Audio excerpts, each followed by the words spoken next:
and welcome to Metagame. I'm Christa Lee. And I'm Sophia Park. And this week we are joined by a friend of mine, Julie Muncy. Hi. Hey, Julie. Thanks for joining us. Sure thing. Before we begin, we just want to thank this episode's $5 patron, Isaac Grosny. If you want to help support the show, join the Discord or additional discussions in our little server, you can find us at patreon.com/metagame.fun, written out like those are all words. Anyhow, so this episode, I wanted to focus a bit on journalist-developer relationships, especially in independent games. Because when you first enter this industry, usually you find yourself in, if you're like me, you get associated with alt games or other smaller independent titles, and generally, queer and marginalized creators often become a member of a very small circle of journalists and developers, and the lines between these two crowds can be a little messy, and they can be a little bit forbidding at the same time. Speaking personally, I wanted to involve Julie in this discussion because she started my career. Wow. An article on Forgotten in Wired. At the time, I was working at Tineye, and I had made Forgotten in a week on my spare time, and it really gave me the confidence that I should probably be doing this full time if I could, so that by the time I felt like I was ready to leave my job and try games out, I felt like there was a reason to, it felt that there was something more than just side projects from making games. Wow, I did not know any of that. There's a good reason I haven't really been able to tell you. Because while I thought that our interests were generally aligned, I also felt like I couldn't really pursue a friendship or connect or anything. I had to keep a distance to be professional as a game developer, interactive media developer.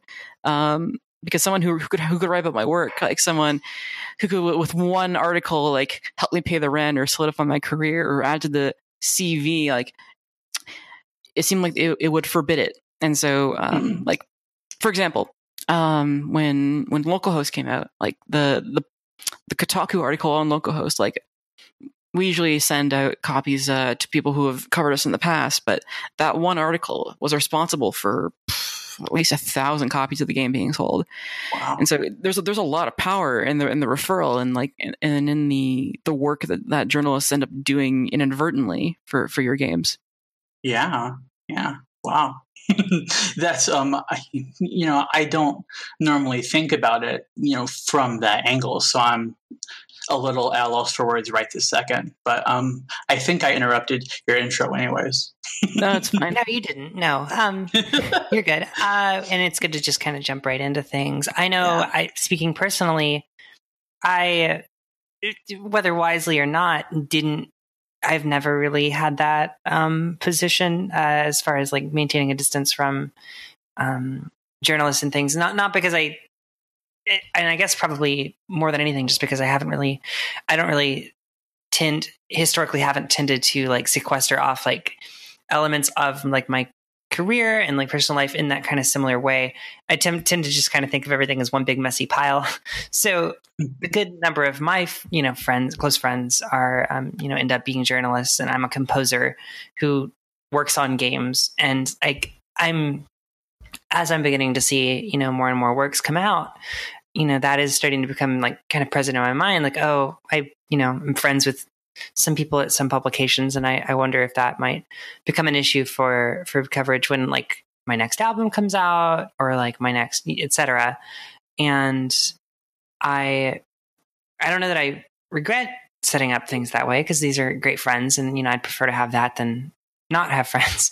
I've always maintained kind of I can do my own PR, even if that doesn't get me as much money as something else. I'm more interested in having people have opinions themselves about it than could miss out on this friendship if it meant I got a good write up in, Pitchfork or whatever. So I guess Sophia and I come at this a little bit different, just in practice, at least. None of this was conscious decisions. Yeah, I'm also getting a bit ahead of myself, I think, because we haven't really asked Julie how she got started or what she currently does as a journalist. I guess that's true. Yes. Julie, what do you do? Hi. Yeah, I am. I consider myself a critic and journalist in general, though I do mostly do video game work. Presently, I'm the primary games writer, doing both journalism and critical work and everything in between at Wired. I'm also the weekend editor at IO9, where I don't really do game stuff at all. And yeah, I got started doing this.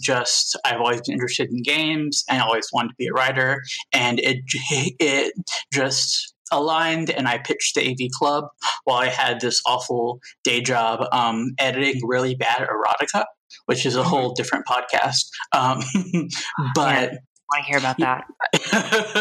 yeah, so I pitched the AV Club and I got a piece in, and I just kept writing, and it became sort of accidentally my primary thing. But yeah, I've been doing game journalism for about 3-4 years now. So yeah. That's a while. I mean, yeah, it is. I know that you and Krista knew each other already. Do you remember how you met? Yes, actually, I followed Krista because she said something really nice about a piece I wrote, because I am nothing if not shameless in wanting praise. So, you and me both. yeah. So, and I followed her, and we just started interacting on Twitter, and we became friends. And that's how I'm friends with just about anyone who I've met in the industry. It's been mostly through social media. I've never lived on the coast, so I'm pretty, in my work, isolated from the places where game journalists and game developers gather in real life. So it's mostly my interactions and sort of my background in talking about all of this in general is occasionally seeing people at trade shows and then interacting online. Yeah, we actually do have a few questions on that, because I know that journalists and developers end up meeting there. I guess I should start with that. So my first question was to ease into it on your half of things, and that in journalism, is there already a certain code, like internally or per publication, about dealing with developers and interactive artists that you don't know, or the ones that you do? Like, I think at some publications, most likely yes, and I think there are like general agreed upon sort of rules of propriety, like not rules, but just values, I'd say, of like what isn't a good idea, but it varies a lot, between publications and between different parts of the industry. And like I've mostly almost entirely written about games for publications that don't specifically do games, that do games and then a bunch of other stuff as well, like Wired AV Club. But so I can't speak for what the rules are for specifically games press, but like I've never been laid down by had an editor lay down like, okay, these are what you can and can't do. I think the rule of thumb in the press in general is just to disclose and avoid covering things about which you have a conflict of interest, in which, you, for whatever reason, I think the sort of most important and black and white reason would be financial, but also personal relationships or whatever it is that might cause you to have a vested interest in wanting the coverage to go one way or the other. And friendships sort of go like, they exist in a gray area there, because like, to what degree does a friendship with an artist bias how you see their work? Well, that depends a lot on the specific work and the artist and how large a project is. Like knowing one person in Activision just because of how alienated that labor is, and how one individual is only one part of a massive team that makes a game, might be a lot less influential on your perspective than knowing you, Sophia, and writing about local hosts. So yeah, it's in my experience, it's largely been left up to my judgment, but basically it's disclose and avoid covering things about which you have a conflict of interest, and everything else just sort of if there's a potential for a conflict of interest, be cognizant of that. But it's not something that I've ever really had codified conversations with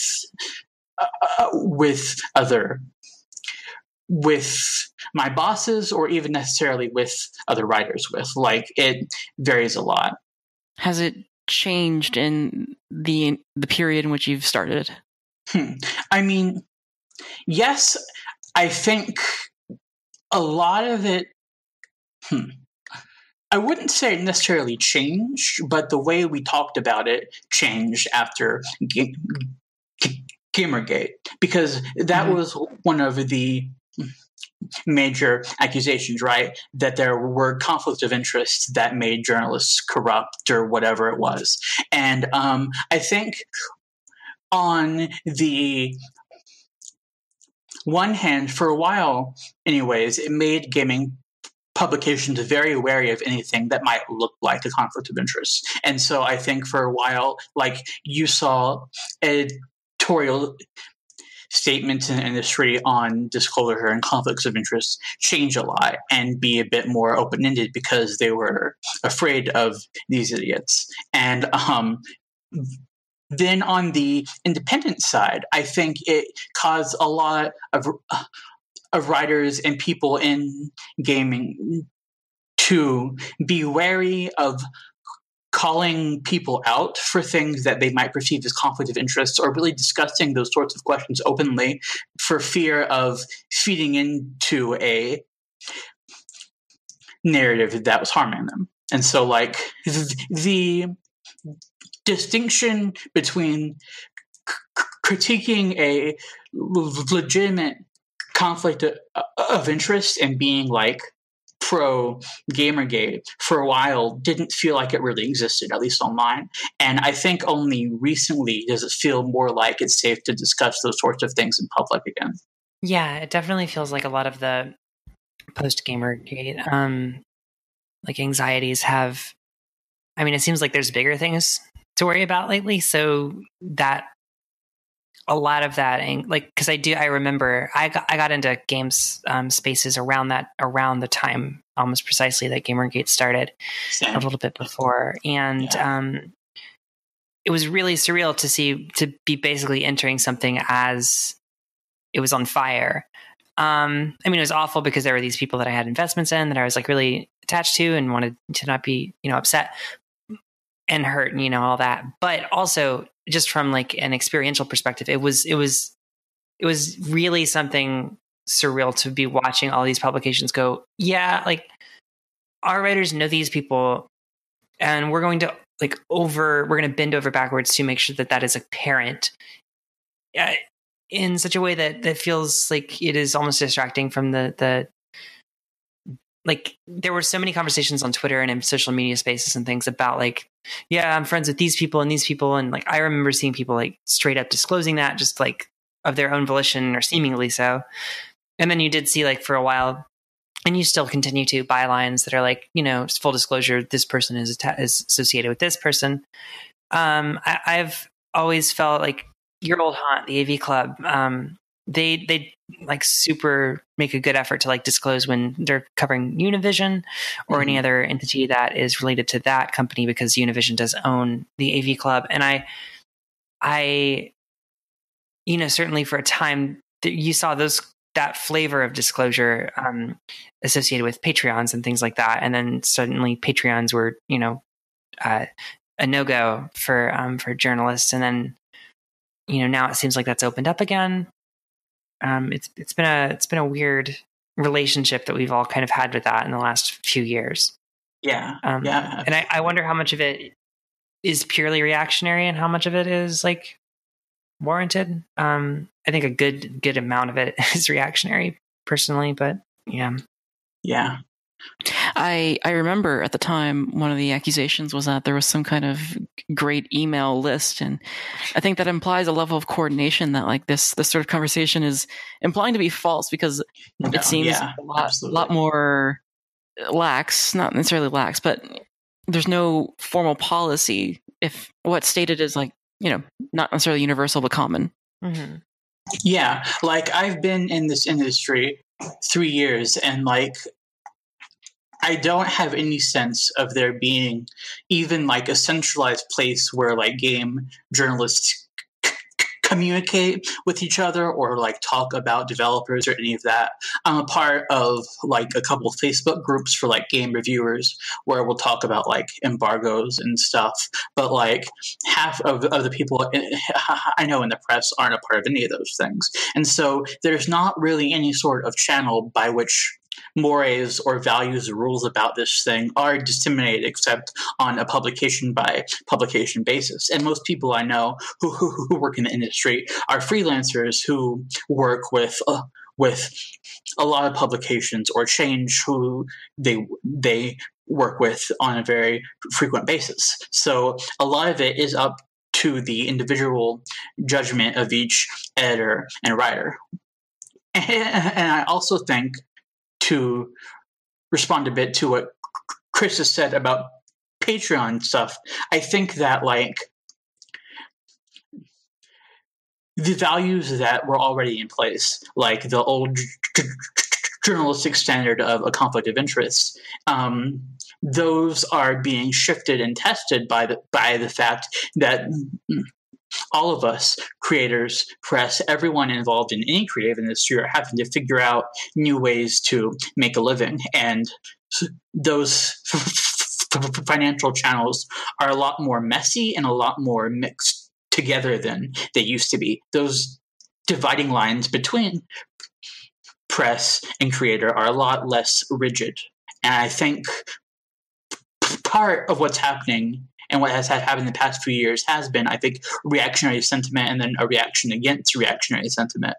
And I think part of it has also been, at the exact same time, people trying to understand what these news systems mean and how they individually relate to them and what the right thing to do is. Yeah, no, I think that's I definitely agree that it's hard to know exactly what. I mean, I certainly go back and forth on what I actually consider Patreon like as a relationship between creator and audience. It can be so many things, and it's just the sheer malleability of it as a platform and as a communication tool. I think opens up so many different, like you can't have like a litany of case by case, like, oh, if somebody's using their Patreon in this way, then in this capacity, then in this capacity, you can't, if somebody's just using it for like monthly income and they're like, just check out the things that I make when I make them, as opposed to like getting private access to me and my conversations. And as opposed to getting like, there's so many different like layers and levels on which a Patreon, like patron, that relationship, the ways in which that, that can be, so varied, I think make it hard to really account for what that is. And, I never, like as an artist, I never quite know exactly what my relationship to that platform is, much less as like somebody who is actually patroning somebody.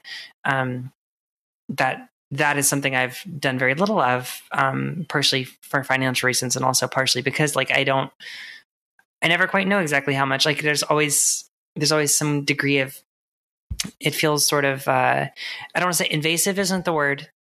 But whenever I subscribe to a Patreon, there is often a moment of like, I don't like, I want to give you money, but I like, if I could just do that, like I can just, I don't need the updates. I don't need to like your benefits. You don't have to do those for me. Like, I just want to give you money on a regular basis. And I don't know how much of that is me also internalizing some of those like, you stay away, feelings that are kind of ambient, and how much of that is just me as a person. But Patreon makes things weird, and platforms like Itch.io also with variable price structures. I feel like that also things like that. But all of these are structured around sort of payment and around like the exchange of explicit funds. And I think having ordinances and rules in place against that is a very different thing than just having rules in place against, communicating and socializing with a person. I think that ties into like a really intriguing question then. It's because if we're going to be targeting Patreons, and if we're going to be positioning these these potential conflicts of interest, then we're inordinately targeting independent creators and marginalized creators and people who have Patreon accounts, or people who are more likely to wholeheartedly and like in one person embody their product. Because, if you know one person in Activision, like you said, it's a lot harder to qualify that as a conflict of interest versus if you know me, then it feels like it's a bigger deal when you write about it. But that also means that like the people who are making, a mere fraction of what a salaried employee at Activision will make are also being denied access to those venues. Yeah, absolutely. And like one conflict, like one small thing that I think about when I'm covering independent game is, okay, do I request a code or do I buy the game? Because if it's an individual marginalized creator, my $10, $15, might actually make a difference in their income. And so I want to respect their work, but also like I generally don't want to pay for games I write about, both because that takes away from my income and because like it does feel a little bit different to write about something and to be invested in something that you've spent money on. And so like that's a very small thing, and I don't think like that difference between having spent that $15 and not spending it is incredibly significant when it comes to evaluating or writing anything. But like that's how granular those questions go, at least for me. Like every little kind of bit of how I approach that work when it's just an individual, especially an individual whose stuff I want to succeed and who like are representing things that I think matter and who are making work that I like, it can become very messy for me to figure out how to cover it in any capacity, even if I don't know them personally. Yeah, that makes sense. I totally blanked. I had something I was going to add on to that, and then it disappeared. Oh, no. Okay, I can move on. Sure. So my next question largely focuses on like the differences between professional connections and like personal friendships. Mm-hmm. I mean, sometimes you have, I use LinkedIn, so I know that these people who I am talking to are not in any way complicating my financial interests. But also, like, sometimes you just want to hear what people are saying and like genuinely interact with them. Yeah. Especially when you're talking about the trade circuit. Because it'd be hard not to form an acquaintanceship with someone that you see, twice a year, whether or not it's PAX, whether or not it's GDC, whether or not it's whether some other conventions people go to. E for all. If you see anybody at E for all, can. Tribeca. Sorry. naming things. Yeah. Yeah, go ahead. Okay. Like, it's actually, Krista, my thought's not there yet. Okay. So, sorry, can you repeat the question? Sure. We goofed around. Well, the question had to do with the differences between professional connections and personal friendships in this industry. And I mean, for you personally, these are personal questions. I mean, for me personally, I don't draw a line between the two. Or if I do, it is firmly. I would consider the majority of my relationships in the game space to be more personal than professional. I don't know if this was a bad choice on my part again, but like the majority of my collaborators and partners artistically are people that I'm really, really, really close friends with, and that I think that is sort of the sort of key to having like a fruitful and a bounteous artistic output is having people who inspire you and who you bounce off of really easily. And I find those things a little bit easier to negotiate if somebody also bounces off me, like just personally, like if we get along really well, or if we, our sense of humor mesh, or even romantically or things like that. I tend to work with people who I also just get on with really well. So for me, I don't know that there's really a distinction so much as I consider all of my, I don't know, I have a lot of friends, and then some of those friends I work with also. On the, like, as far as those friends who I don't work with, who might also happen to be press, I don't really work in press. I've kind of always wanted to, but because of sort of this conversation, I think in part I haven't. And because this kind of stuff, like in my own personal practice, this kind of stuff would give me so much of a headache. I'd just rather not. I enjoy talking about it here, but like, I don't want to think about daily, like, oh God, if I write this for Waypoint, well, it's going to make, because I have friends at Waypoint, like, I don't want that. If you write this for Waypoint? If I write it, like, I don't, or whatever, or like I'm writing at Polygon because I have a friend at Polygon. And so like, that's how I got into Polygon. Like, I don't really want to do that. I don't want to think about that. Yeah, it's intimidating. Yeah, it's like I don't need that stress in my life. But like the games that I'm working on in the future have, some of them are with you, Sophia, and some of them are with other people who are friends and really, really close friends. And that's just sort of happened that way. It's just sort of accidentally how things have gone.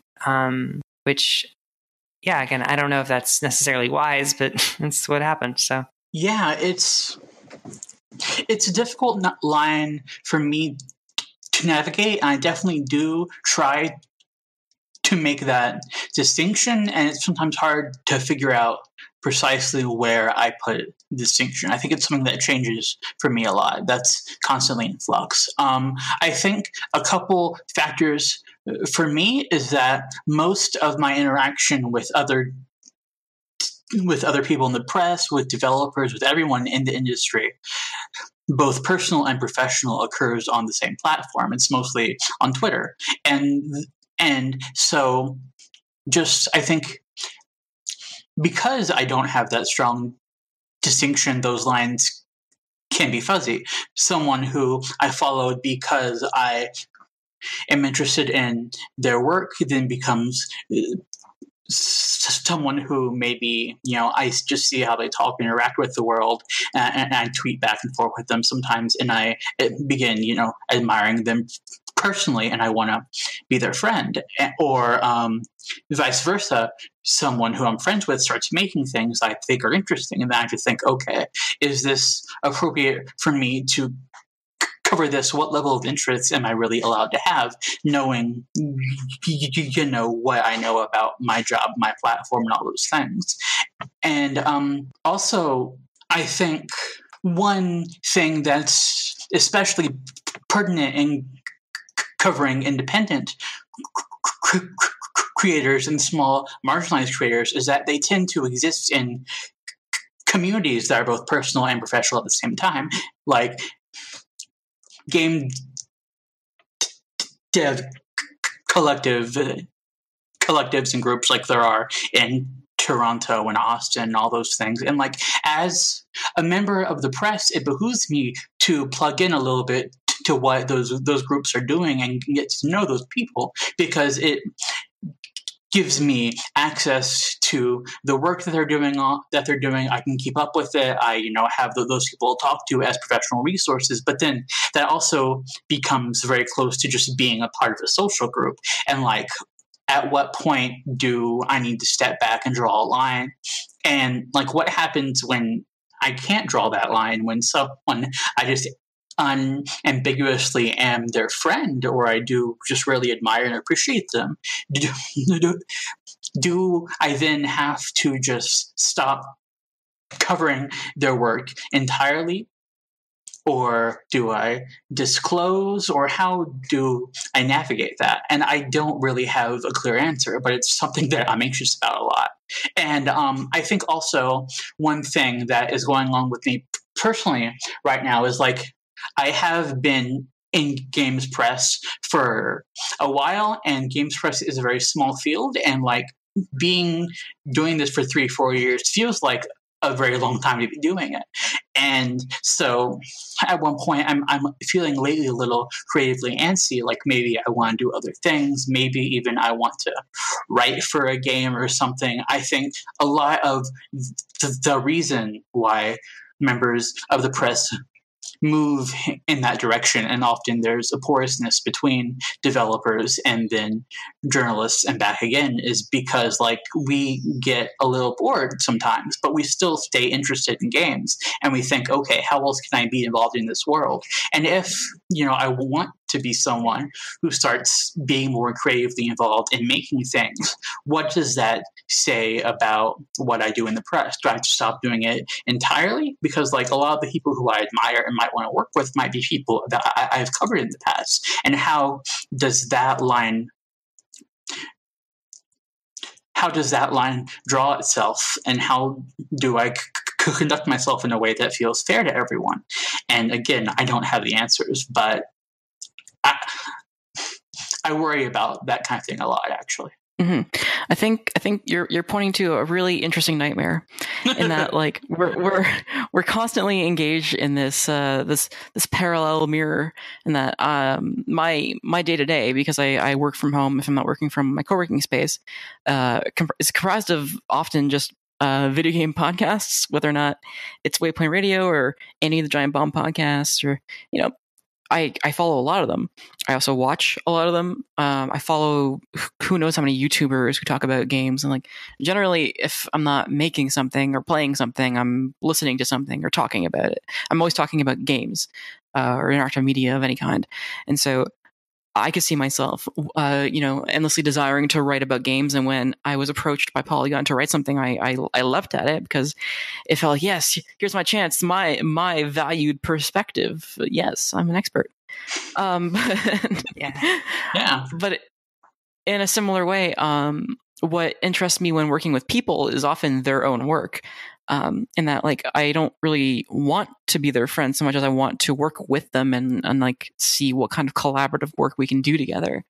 I mean, it took me a long time to be able to talk to Christine Love, even though she's the one who got me to want to make games. Like when I first played digital in 2013, it really awakened me to the kind of things that you could make, or the things that I wanted to make, elements of it anyway.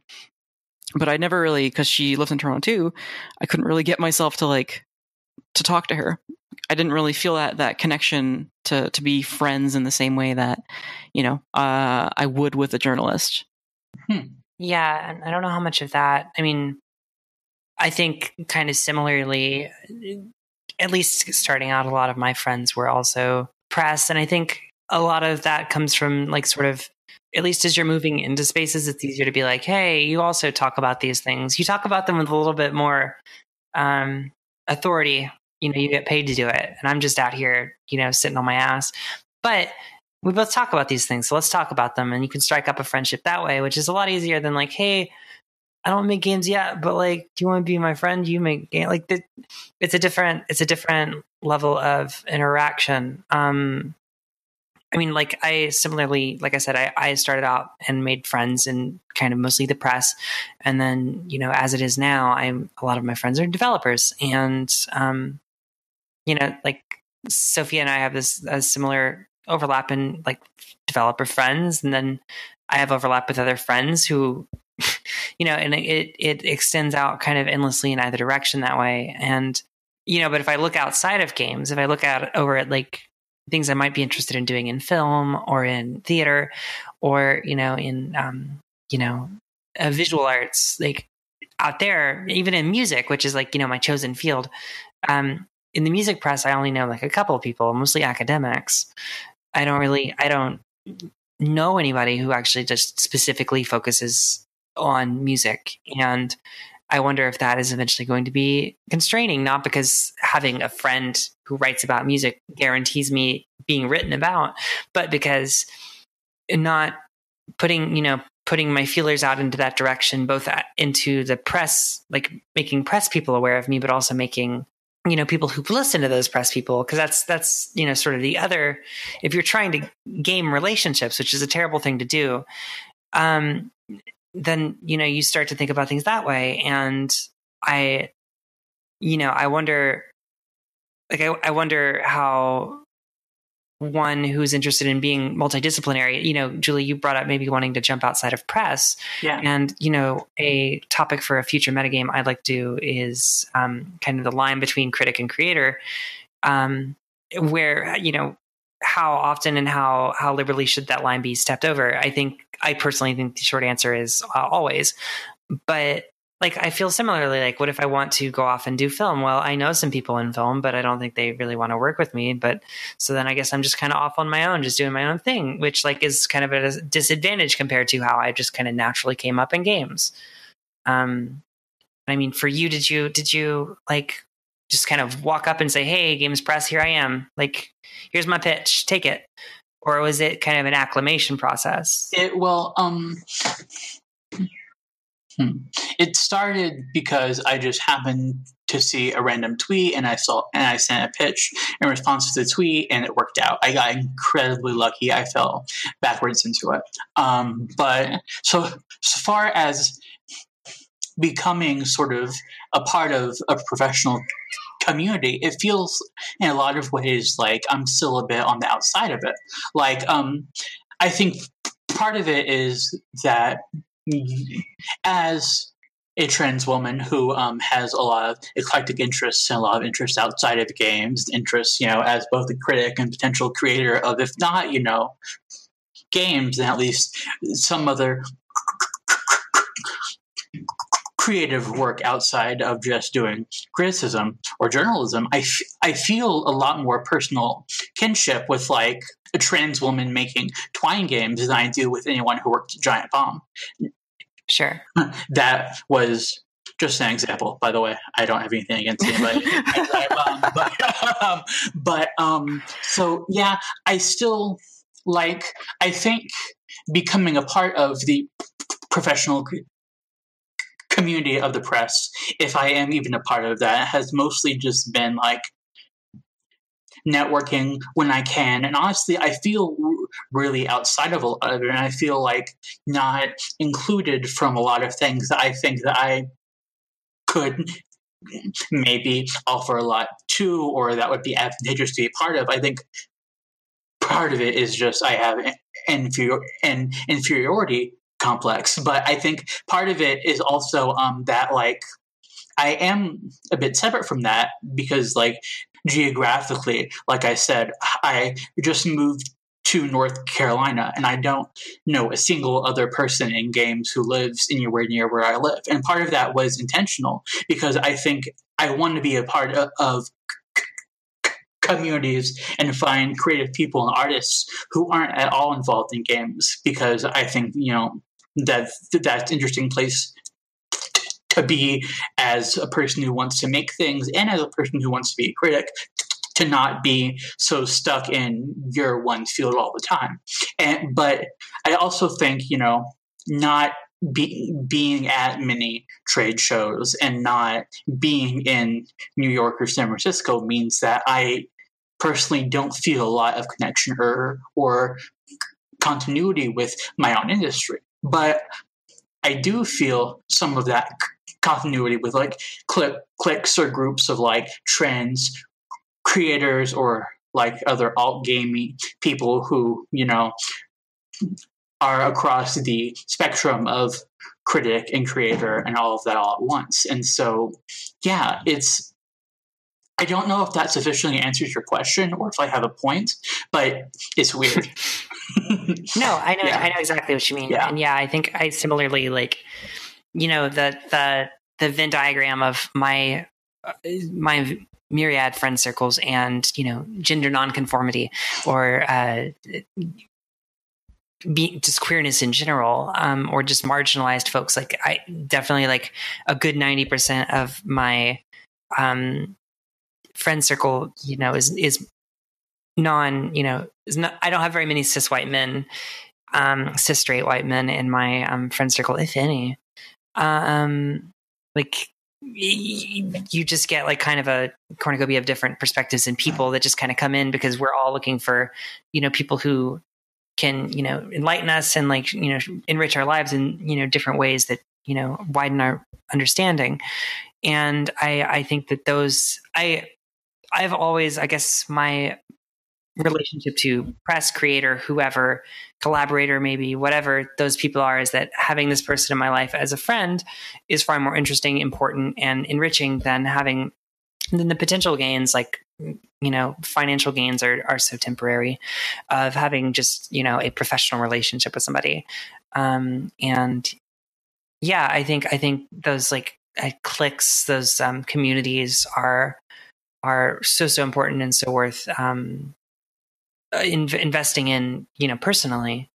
That, yeah, I totally agree. And I think that seeing those outside of games is always so heartening. Because we, in games, I think there's kind of a tendency to assume that we're the only ones out here forming collectives on Twitter and making weird stuff together. Like, hey, you come on this thing and then we'll go over here and do this thing. But no, people do that all the time. There's entire theater companies in small town. I used to live in Olympia, Washington. And when I lived there were several theater companies that were just we're going to do a weird adaptation of a forgotten 1990s avant-garde play that nobody's heard. We're just going to do it. And we might get money. We might GoFundMe it. We might, raise a tiny budget and then get some tech together and do some weird, cross projection stuff, but we're just going to do it. And then that's our thing. And then we'll move on to the next thing and we'll just foster a community here, in isolation. And then hope that just reaches out and feeds out and feeds back into, the kind of echo chamber of theater, press, and culture. And I find those communities and those relationships to be so empowering as a creator who, like everybody else, feels sort of isolated, and especially as also a trans woman creator. Not to mention a musician who just walked into games and just kind of said, "Hey, hi." Hey, it's me, Games. Yeah, hi, Games. You come here often, or I come here too often.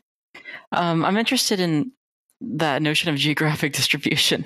I never really thought about it because in Toronto we have a very tight knit community of game developers, but on the other hand, I don't think we have very much in the way of outlets at all. No, I can name 2, and they haven't really broadened beyond the local scene. But in the same way that other developers kind of band together and help promote each other and raise each other's work so that we can be strong together in our respective positions on the internet.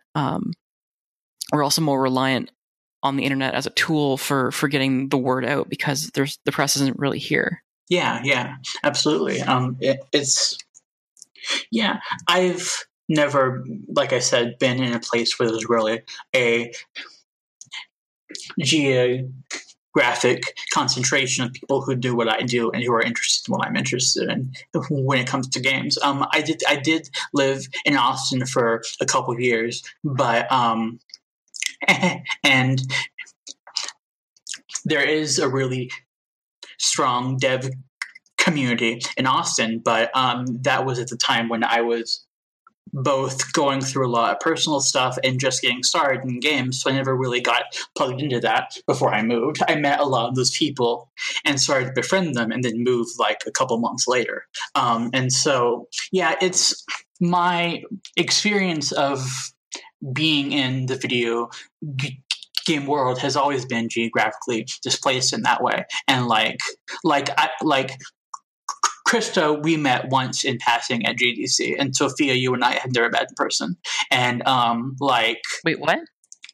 Yeah, we met at GDC. Yeah, I told you this. Yeah, I heard, Sophia, you're a bad person. No, we have we have never met in person. Okay, there we go. Sorry. Okay. La, la, la. All right. I was like, oh, just stick it in. No. Oh, goodness. Turn the knife. Okay. Okay. But you continue.